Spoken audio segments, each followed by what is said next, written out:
We have a group of lawyers presenting today from various practice specialties to share our broad thoughts with you.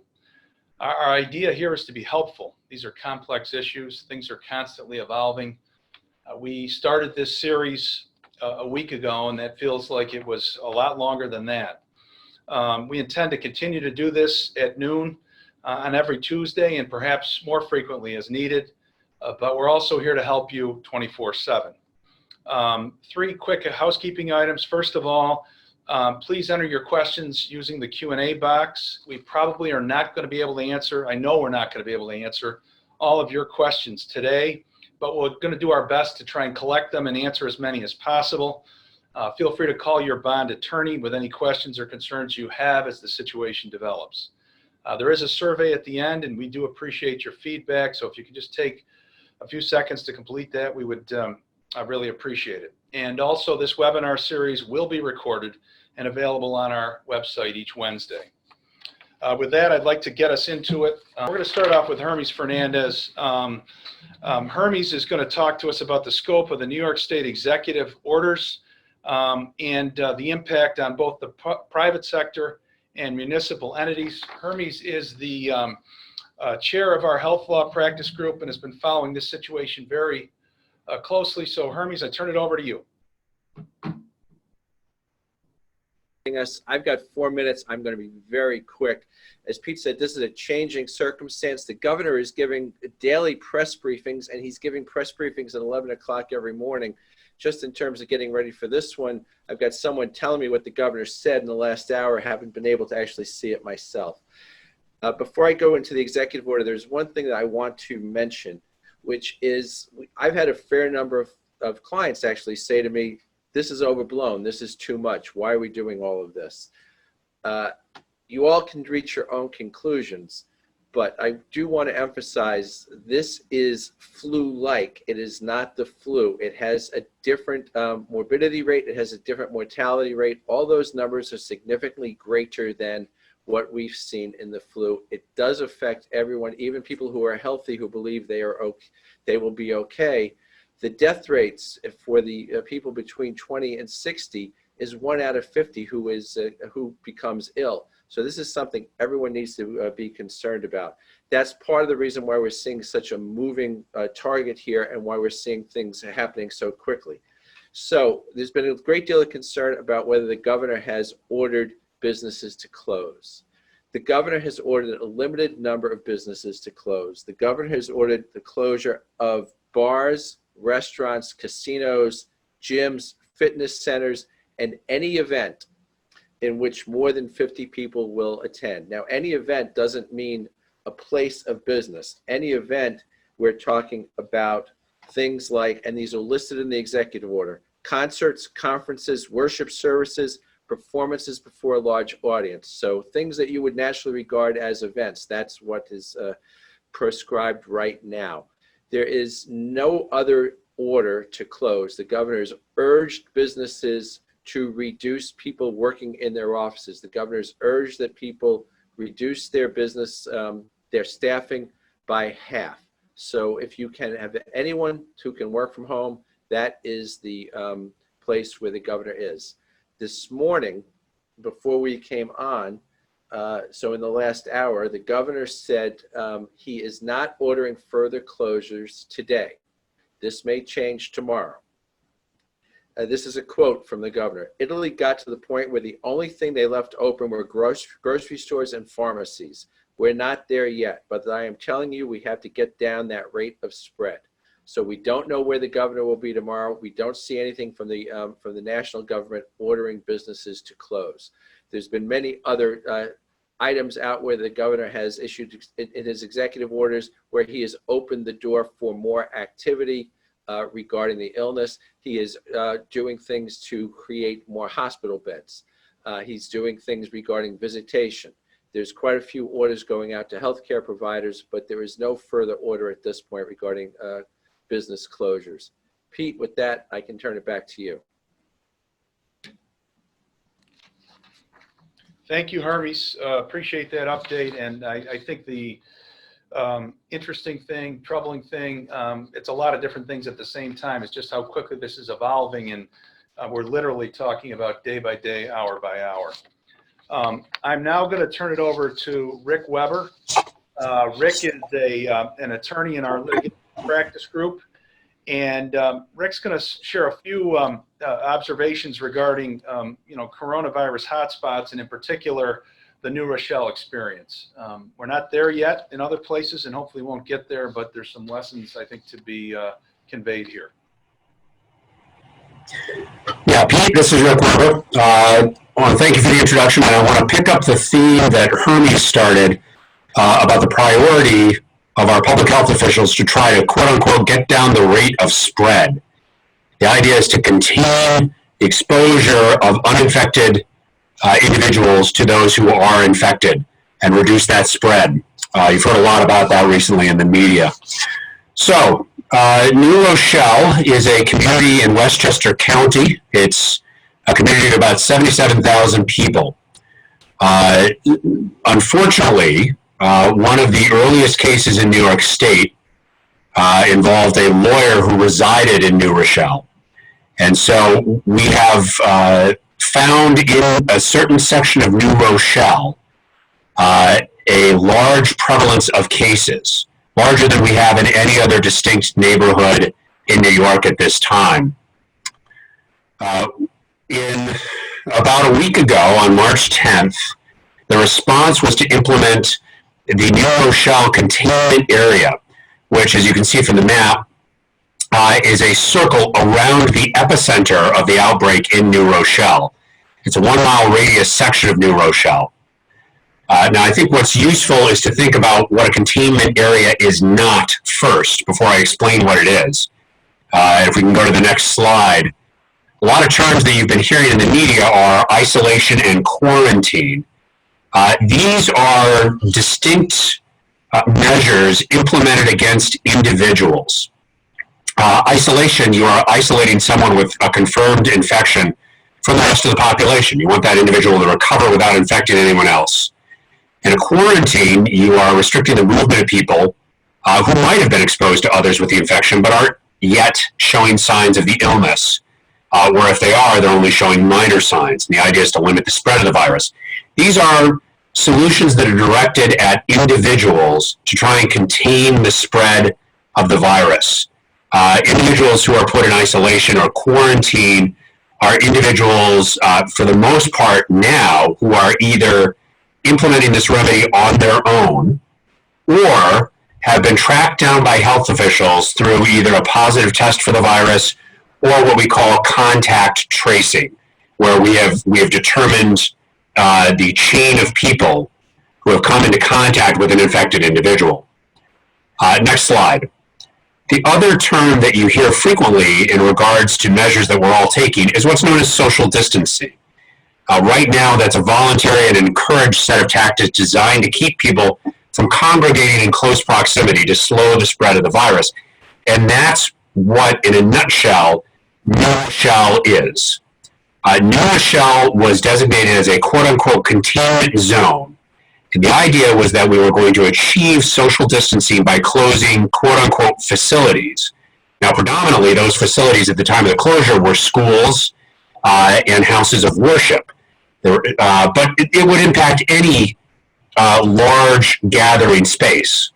Now, 7 days ago seems like a long time ago in the face of how rapidly things are changing in this crisis.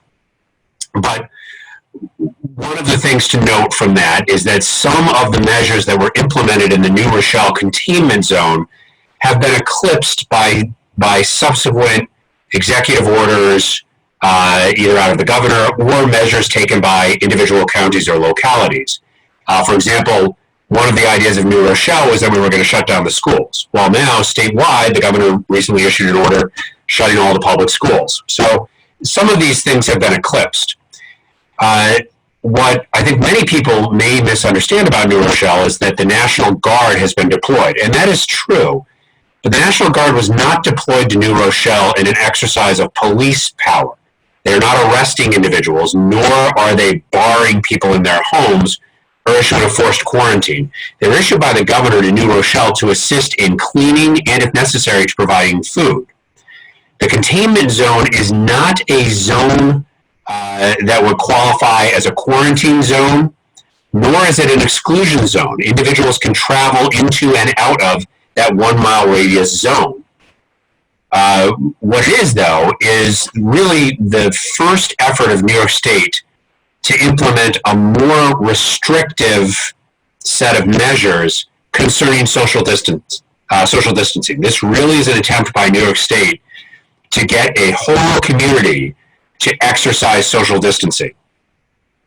And to do that, New York State was going to assist by allowing the National Guard to come in and clean facilities, by shutting the facilities that people would naturally congregate at, and, if necessary, providing assistance with getting food and that kind of thing.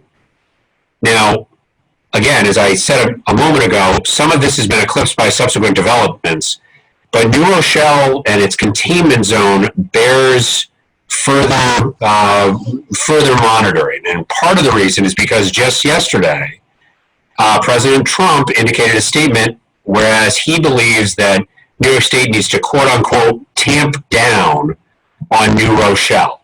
It's not entirely clear what he meant by that, but from a sense of prudence, New Rochelle is unlikely to be the first neighborhood designated as a containment zone. So what happens in New Rochelle in the coming weeks will likely be a preview of what could happen in other neighborhoods, which would include not only residential neighborhoods, but areas where businesses may assemble. You could conceivably think of a scenario where an office building with several tenants suddenly becomes a containment zone.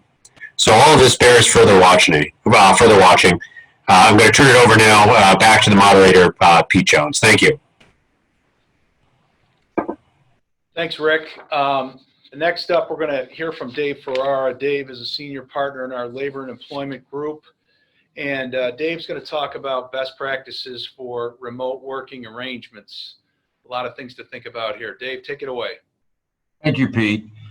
Good afternoon, folks, and thank you very much for participating. Obviously, the coronavirus has created an unprecedented challenge to American workforces.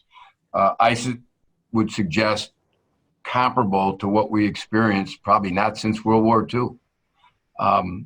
And a caveat I want to make at this point is what I'm going to say, there are some general themes that I see and we see clients doing, but I caution this should not be a cookie cutter approach, and that you should do what's right for your particular business and your particular employee set. Because right at the end of the day, we're trying to stay in business, we're trying to sustain this difficult period, and we're trying to keep our employees as safe as possible. So some of what I'm going to say might apply to your particular situation, and some may not. First, I think when you're talking about working from home, we got to establish what's the criteria, who's going to be allowed or permitted. And I think it falls into a couple different categories. One, is your facility closed, either voluntarily or mandated by government order? As we just heard Hermes indicate, there are certain businesses that are mandated to be closed. Other scenarios are going to include those employees with daycare issues. They simply can't do both, and they don't have the means to provide daycare, and that raises a separate issue. Third, someone has been exposed to the virus in their family, and those folks are either caring for them or you want them quarantined, as you should, for some period of time to determine whether or not they've also been exposed or, in fact, have contracted the virus. And then I think there's another group that individual employee is ill, maybe from the virus or some other reason, but is, although not able to come to work, still may have such mild symptoms that they may request to work from home. So I think that's the starting point. Identify the buckets, if you will, of those folks that are going to be eligible in your organization to work from home. The next point that I think is worth noting and spending a little time on is no different than when we're all at work. If we don't establish expectations for our employees, some will follow what we believe are the right protocols and others won't. So establishing expectations for working from home, we think needs to be clear, needs to be very detailed. And some of those that I've seen, and I've seen some of our clients employ, are as follows. First of all, you got to tell employees to get out of their PJs. Studies have shown that employees are far more productive when they get dressed for work, even if they don't leave their home environment. Now, as a preliminary precaution, before deciding whether someone can or can't work from home, I think it's important that you have employees identify any job duty or responsibility that can't be performed remotely. You know, some of you work for defense contractors subject to a security clearance. There are certain documents that it's impermissible to leave your premises. We noticed here at Bond yesterday, some of our dictation won't upload remotely to an assistant's computer if the computer is not. So we got to work around that. And I'm sure you'll have your particular circumstances. So you want to take a look at that. You also want to identify any circumstances, whether it's personal illness or child care, as I mentioned, that might limit the employee's ability to perform work from home. Hopefully, they provided either child care, elder care that necessarily doesn't involve their full-time 24/7 attention, but it may. So we got to work through that situation. I think it's important that you maintain normal work schedules to the extent possible. You make it clear to the employee, our hours are the same as if you came here to the office. At the same time, some employees might only be able to give you 4 hours or a part-time schedule. Don't rule that out. If that makes sense for your business, let's consider having them work at home on a part-time basis, okay? I'd also suggest you encourage employees to remain in communication with their teams and with their coworkers. You know, camaraderie is more important than ever, and we don't want people feeling detached, unappreciated, isolated, if you will, because they no longer have the social interaction that, you know, generally comes when you come to the office. Also, making sure people understand that regardless of your business, we need to be responsive, right? And we need to make sure emails, phone calls, et cetera, are being timely responded to. Customers are going to be more sensitive, obviously, given the environment that we're working in, but at the end of the day, they're still going to want an answer, and they're going to want it in some timely fashion. Check your technology. Make sure that your employees can leverage all of your company's technology, whether it's VPNs, laptops, printers, cell phones, et cetera. Make sure those virtual connections are operable. Also, and we implemented this here, ask employees, you know, make sure they know if you need help, reach out, just like you would here at the office. So you create a network of contacts where staff can reach out to coworkers. And conversely, if they've got time, reach out to let other people know they can help with a particular situation. A couple other reminders, particularly around confidentiality and proprietary documents. You want to ensure that confidential documents and data remain secure and is not accessible by other people living or visiting the employee's home. The most fundamental, make sure the computer's off when you're not at the desk or you're done for the day or you're done for lunch, okay? So remind employees they need to comply with all company privacy and security protocols to ensure you're not breaching a customer, a vendor, a client's confidential information.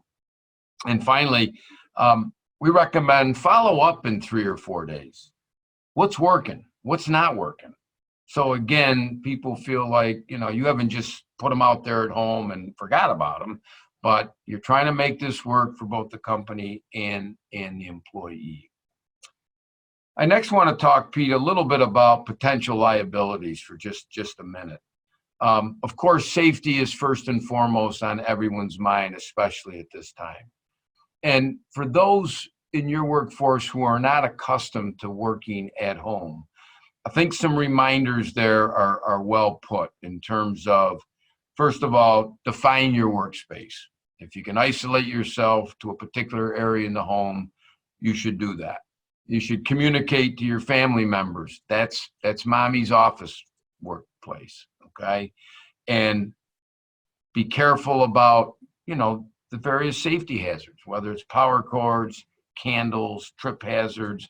When little Johnny and Mary are running through the house, they're not used to having dad or mom at the desk with all those potential hazards. So I think it's important to remind people that it's something they have to pay attention to, because there's no one else there to really do that. The second question that's been raised by some clients is workers' compensation. Injuries and illnesses, they're going to happen. Of course, they're going to happen. I think it's imperative you remind employees of the essential requirement to report those injuries immediately, no matter how minor. I think it's more important given they're off-site than it is actually when they're in the office or in the plant. Our ability to do a timely investigation and report to our carrier is critical, okay? Now, legally, what's the rule? Generally, when someone's injured working at home, Workers' Compensation Board has taken the position it's not a compensable injury. However, there is an exception that the courts have taken, and generally that exception happens when the employee's home, if you will, has become a part of the company's premises. What's that mean? Well, the courts and the board have said they're going to look at, are there special circumstances to the point where what equipment is in the employee's house? How frequently is the employee working at home? And I think significantly, is the employee working at home as a personal convenience, or are they working at home at the convenience of the employer? If it's the latter, I think you're going to see more cases come down that these injuries are compensable, particularly in the environment that we're in. I suspect that will be the type of conclusion we may see. So whether it ends up being compensable or not, of course, is important, but maintaining our employee safety is even more important, and the safety of their family members. The last thing we want as an employer is to have some employee's child injured as a result of dad or mom working at home. The other two liabilities I just want to touch on is under the Fair Labor Standards Act and the New York Wage and Hour Law. As all of you know on this call, from an exempt employee standpoint, life goes on. It's pretty much business as usual. But for those salaried, non-exempt, and maybe even hourly employees, whether that's a field service person, a buyer, a coordinator in the benefit department, or an IT coordinator, those folks have to be paid in accordance with, of course, the FLSA and New York's wage and hour law. So we're recommending that, number one, you define the work schedule. Number two, you require the employee to do daily reporting. When they start, when they break for lunch, when they return, and when they leave for the end of the shift. I think that's absolutely imperative. We don't want claims that, one, I didn't get my meal break that New York requires, and as a result, you now owe me overtime. You didn't pay me overtime. We want to avoid those kind of issues, especially in a time like this. And for most of our technology, it's as simple as logging on and letting someone know that you're on the system. But make sure you have a clear expectation there, because we obviously are obligated to compensate them for all work time. And that includes just being on the cell phone. If that conversation's in connection in furtherance of your duties as an employee to your employer, that's going to be deemed work time. And one other one I wanted to mention is under the labor law, reimbursing employees for reasonable business expenses. Basically, New York's law is if you have a policy to do that, you got to follow your policy. And some of the issues that are going to come up now because of the number of people that are working at home, it's not only the cell phone, maybe an ink cartridge if you set up a printer in their office or in their home office. Travel. Do we owe employees travel pay? If they start at home and then leave the office to pursue an issue for the benefit of the employer, that's going to be compensable time as well. And then finally, some employers have suggested, well, we're not going to let them work at home, but we're going to put them on call if we need them. Remember, if you're having employees waiting to be engaged, that may not and most likely won't be compensable time, but if you've engaged them to wait, and that all turns on how much limitation are you placing on the employee? How long do they have before they have to respond, and in what manner do they have to respond?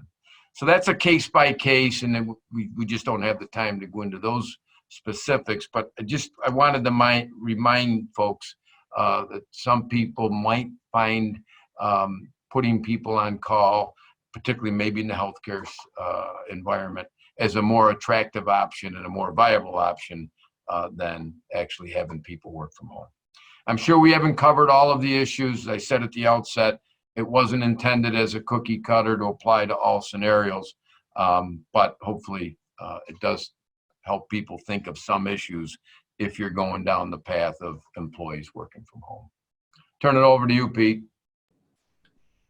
Thanks, Dave. A couple of quick things before we leave the labor piece that we're getting a lot of questions. So before we turn it over to Rod, let me just mention a few things.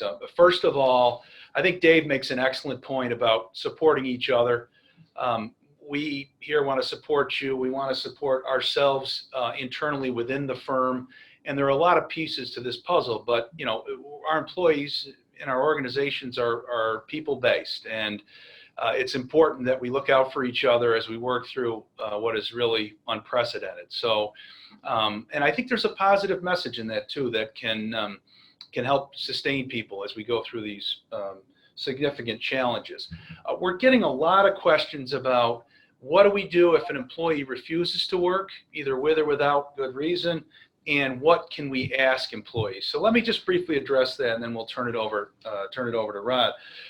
In terms of the refusal to work, I think you'd be looking at what is the basis for the refusal.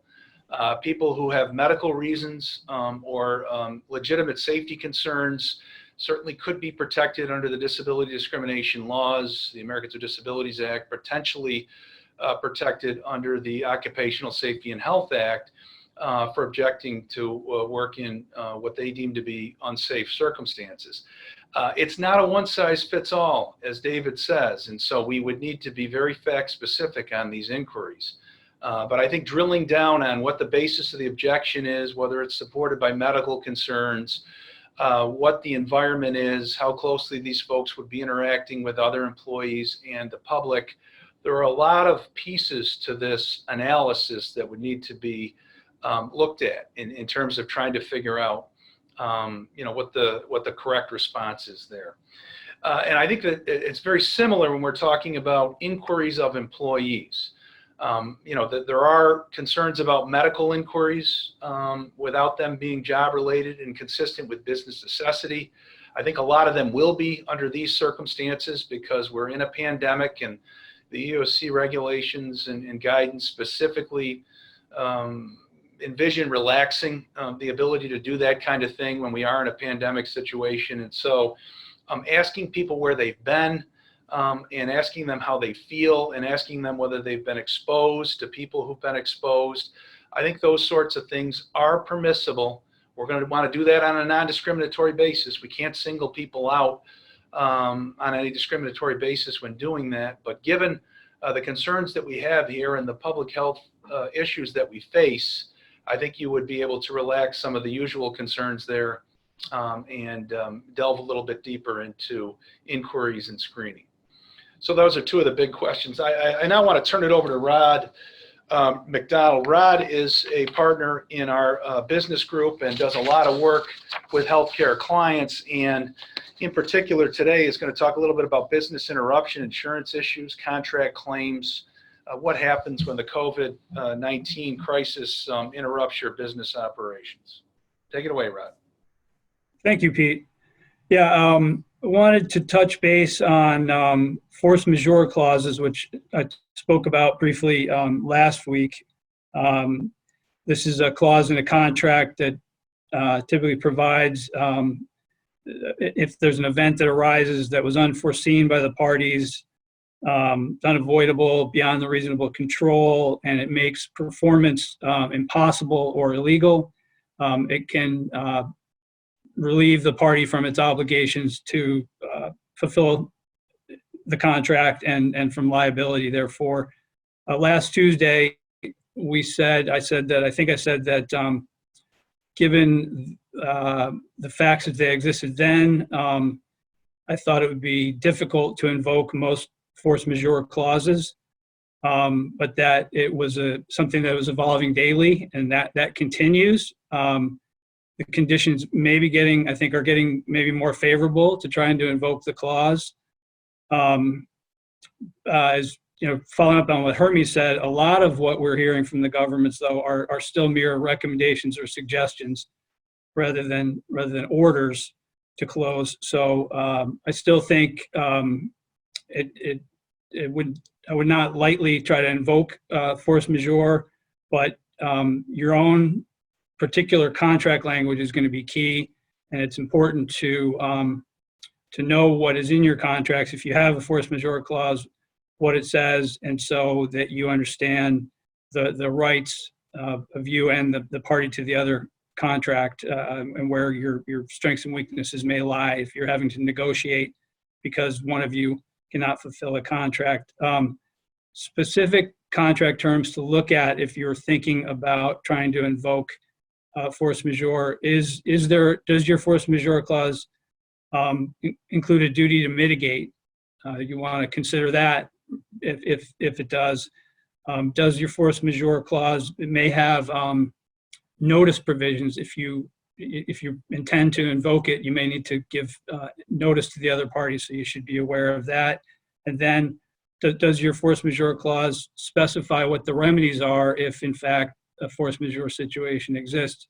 You may have the ability to suspend your performance, but it's not uncommon for then the other party to have the ability to terminate the contract after your performance has been suspended for a period of time. So those are all things you'll want to weigh as you're looking at your contracts. The business interruption insurance, we've had a lot of questions about that. It is possible to purchase special insurance for that. If you're in the travel business or an event business, you can purchase special event cancellation policies for additional premium. But for most businesses, the coverage is going to exist in their commercial property insurance policy. And so what that means is if you're seeking to recover lost profits for business interruption, you're first going to need to show the existence of direct damage or loss to covered property or premises. And then if you can show that you have the direct damage or loss, did your business interruption or lost profits result from that covered direct damage or loss? So a key question is going to be, does the presence of the coronavirus on office furniture or medical equipment, does it destroy or render it unusable?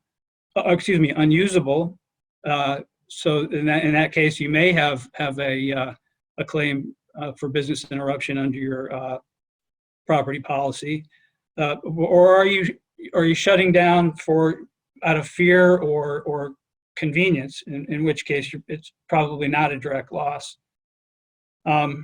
These coverages commonly have coverage also if civil or military authority prohibits or restricts access to the covered location or equipment. We do now in New York have some closure orders, and if those apply to your business, I think that would strengthen your hand. The recommendations, again, I don't think are going to be enough to take advantage of that provision in an insurance policy. These also policies typically can cover contingent loss if your supplier has a direct loss, and you can show that caused you lost profits or business interruption. That's also another avenue to pursue. And if you do, we talked about the two steps. You need to show the direct damage or loss, and then that the lost profits resulted from that. You also have to get by exclusions in your policy. And a typical one is a pollution exclusion. So is a virus pollution? And I'm sure there have been cases on that, I think maybe both ways, and I'm sure there'll be some more. So those are kind of things you should be thinking about as you're looking at your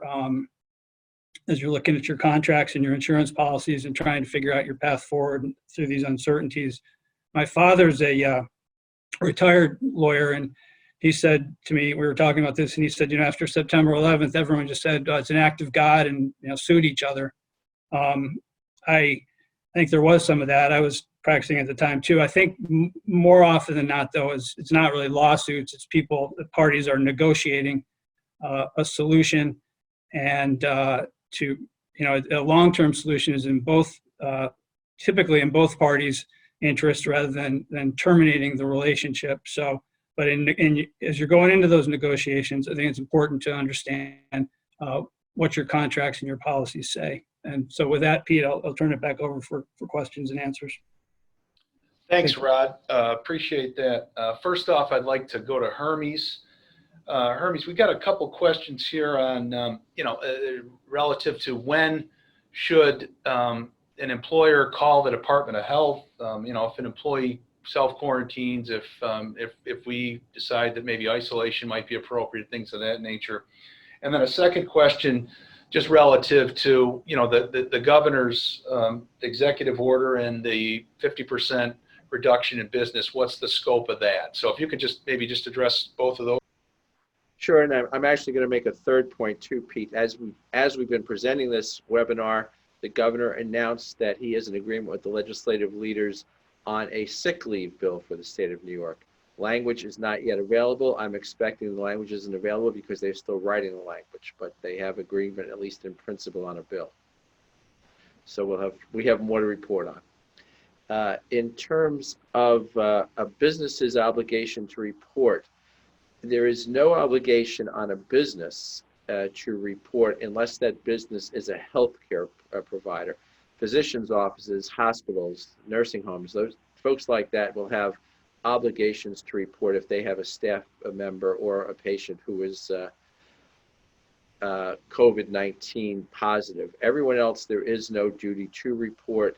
And of course, the duty to report is different than whether an employer should report or can report. I think, Pete, you said it well earlier that where there may be some expectations regarding privacy, I think given the emergency situation we are in, some of that will be looked at differently right now. And if an employer has an employee that they believe to be COVID-19 positive, they can report that to a local Department of Health. And I've lost the third point, or the third question.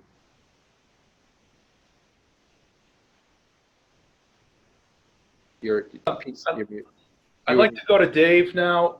Dave, I have a few questions that we're getting on, the National Labor Relations Act and, collective bargaining agreements, the duty to bargain. Do you have any thoughts on how you kind of work your way through this when there isn't a lot of time to engage in bargaining, and if the collective bargaining agreement is silent or not clear on how to handle a lot of these unique situations? Sure, Pete. A couple clients have raised that, and we've done some memorandum of understandings for them to present to the union. My sense always is, especially in a situation like this, that even though for sure if you're going to change schedules, you're going to change starting times, and you're going to move people to the off shift so that they can accommodate daycare, the board would conclude it's a mandatory subject of bargaining. That's assuming that you're even allowed to bargain during the life of your contract if you have, what we call a zipper clause in the agreement. But putting that aside, our advice has been sit down as soon as possible with the local representative. The ones that I've dealt with so far, they wanted a memo probably more for cover for them, Pete, than for us. But basically acknowledging the crisis, the limited period of the exception, and during that limited period, we're going to waive, the hours of work or applicable sections out of the seniority clause to facilitate the dual objective, being able to satisfy customers and being able to provide work opportunities for our employees, because obviously that's in the union's best interest as well. If we take a hardline position and we're only going to go by the letter of the contract, there are going to be a number of people that are not going to be able to earn a living, and they may not be entitled to any of the benefits that they're talking about in the federal legislation. So that's the advice we have been given, Pete. Sit down as soon as possible, identify what the circumstances are, and you might want to enter into a memorandum to at least give both parties the parameters of what we're going to do. Thanks, Dave. And I think, in depending upon, where you are, you may see some unique challenges as well. Obviously in the healthcare, that is an industry that is going to see some stressors, and so we're going to need some flexibility there. Public services in the public sector. So the best we can do, I think, is try to keep that relationship open, as Dave says. Get in front of people, get as much buy-in as we can, and deal with it as we go.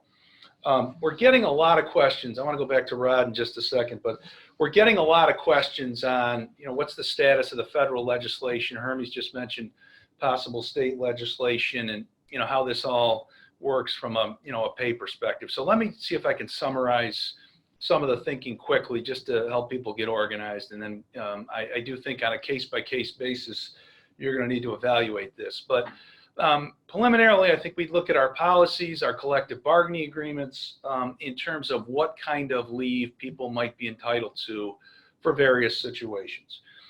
We've had some questions on New York State's PFL law, and it might apply by its terms depending upon the situation and whether it's a qualifying PFL event.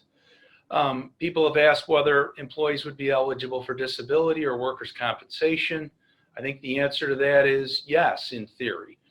Disability, certainly if the waiting period is satisfied.